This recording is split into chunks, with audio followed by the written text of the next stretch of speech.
Hey, Zach with Wilcox Nursery, here to help you plant real Florida. Today we're looking at a sand live oak. This was planted about a year ago as a 7-gallon tree, probably about this tall right here, so about just under my head height.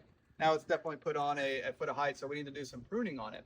And if you want to come over here, what I want to look at, you always got to start young with your trees. It's never too early to start pruning your trees, and that's going to give them a good form for the future, and less pruning and work on your part down the road.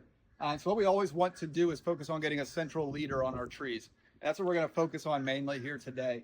And what we can see is we've got 1, 2, 3 areas of growth all going to the sky, trying to compete and become the tree's dominant leader. What we want to do is force just one of those to make it.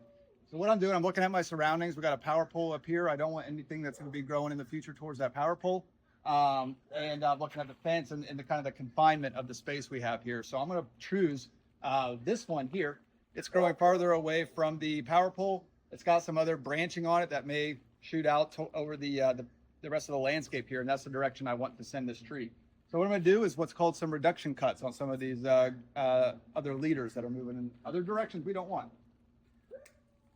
Don't be afraid. You're not going to hurt the tree by cutting too much or by too little. You don't get the result you want. So we're going to go a little heavy. Burn away some of that. So now we got our main leader here. The rest of the stuff I'm not going to worry about too much. A couple reduction cuts just to shape it up a bit. Kind of going for more of a cone shape as we're at the final result. You're not going to be perfect. Just that's kind of the goal. That's the general gist of what we're doing. Nothing I'm going to do up here. And honestly, guys, that's about it. Next winter, I will do some more reduction cut down at the base to slow some of that lower growth down so we get more branching up top. But in June, July, this is a great time to get out and prune some of your young oaks just this way.